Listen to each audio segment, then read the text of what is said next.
Welcome back to our 2025 elevated garden. I didn't think we'd be able to pull it off, but somehow we got a halfway decent garden out of it this year. And I'll tell you, this year is a reminder as to why we switched to tall raised garden beds. You know, some years your gardening just doesn't work out for you. You get off on the wrong foot and you get busy and you can't recover, and the next thing you know, it's all weeds. So this year, we started in the greenhouse. We don't buy plants from the nursery. We start all of our own seeds. We want to get what we want. And April was just cold and dark. And the greenhouse just kind of got stuck. And the things that really suffered were the things you'd expect, like the tomatoes, eggplants, and peppers. It was like they were all in stasis in the greenhouse. And we eventually cut them out. And the tomatoes rebounded, the peppers look like they're going to rebound, but the eggplants, they just never got going. I don't think we're going to get any eggplants this year. Then in May, it rained. I mean, it rained like all the time.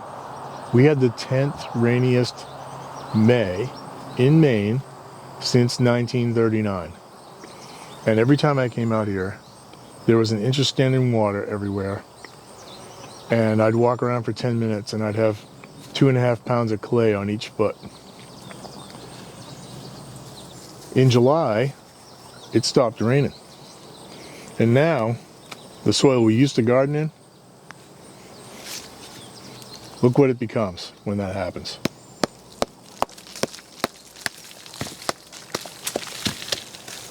It's like mortar, concrete. Can't garden in that. Well, we did for many years until we just realized we couldn't do it anymore. And then, if that weren't all enough, we welcomed a new little helper into our garden, and he's not that helpful. We got him from a shelter in June, right when we needed to really be focused on gardening, and I'll tell you, he was a hot mess. He didn't know anything. He hadn't seen the world. So, we had to prioritize showing him the world, getting him situated. So the garden was pretty much, that's not staying, ignored for the entire month of June. These tall raised beds filled with logs and compost, they are pretty forgiving. So in a year when we would have definitely lost our garden this year. You know, we got busy with the dog, new dog, getting him acclimated. Frankly, I needed to get out and away and get out in the woods and walk around and fish. So the dog was good for me. But it was one of those years where the conditions aren't good and you get a little bit busy and you can lose a garden. We have lost gardens when that happens. But this garden, it's not our best, but it's pretty darn good. We haven't lost a single vine this year. So we have squash. We've been eating spaghetti squash as often as we can stand it. And we're going to get melons. We're going to get a good crop of melons. I'm surprised, given how the long-dated warm weather things really kind of took a hit. So anyway, we're going to be around and filming and showing, the things that are working. Not everything worked this year, but a lot of things are going really well. We're eating out of the garden every day. It's been a blessing. So come along with us. Thanks for joining us for 2025, and we will see you soon.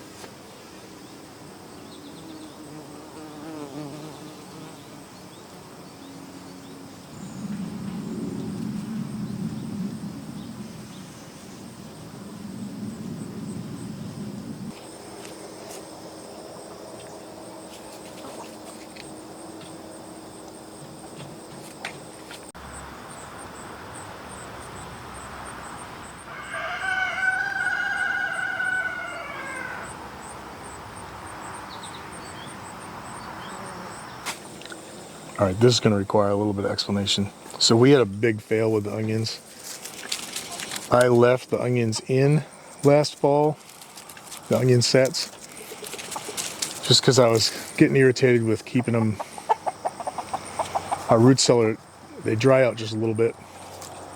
And I've had onions carry over in the winter real well. So I left the onion sets in last fall. Total fail. Don't do that. They froze out. So I actually started some onions from seed in January. And we've got some small onions for the fall for cooking. And then a couple of years ago,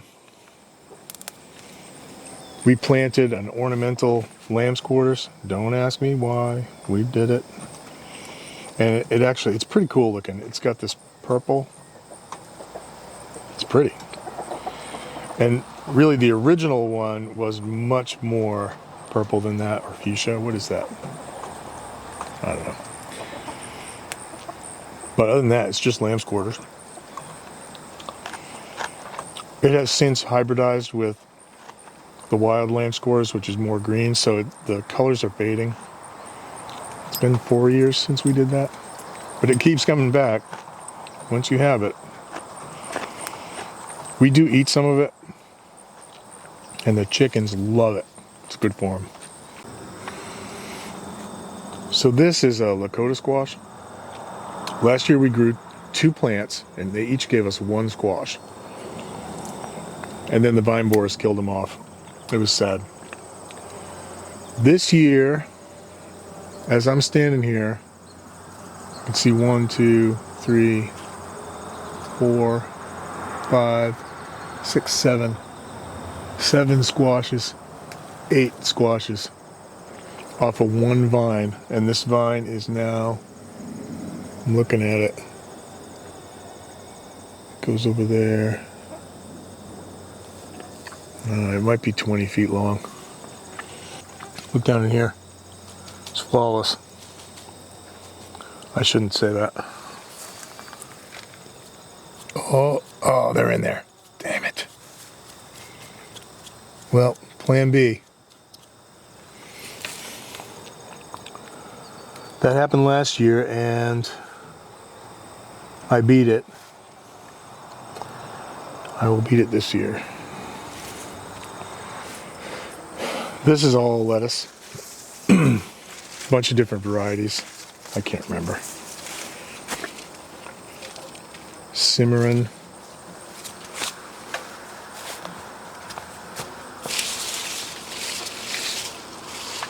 We put a lot of thought into it. Chadwick. But I can't remember. Oak leaf. And this is a romaine. It's all bolted. We've been stubborn about eating it anyway. But it's August. I've got to cut all this out, give it to the chickens, and get some new in for the fall. It's nice under here once you get it all going. There's runner beans and cantaloupes and spaghetti squash. I think we have pulled 50 pounds of spaghetti squash out of here. And I can see 1, 2, 3, 4 big ones still. That'll be another 30 pounds. I mean, that's a 5-pounder. This is a 6-pounder. That's a 7. That's a 7. 25 pounds, something like that. It's good. We like it. Usually, the vine borers have killed off our spaghetti squash by now, but I think I got it beat. I'm going to do a short on that separately. But they're here. The adult vine borers, they are here. And I can see the eggs everywhere on the vines. But I got them beat.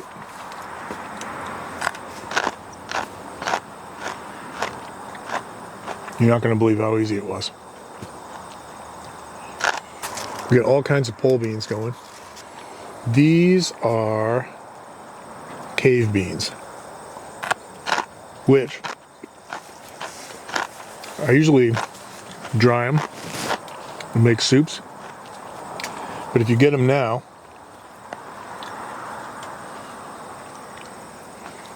they're just a bean. Yummy. And we've got these winter cream squashes. They're doing well. I can see 1, 2, 3, 4, 5, 6, 7 of them.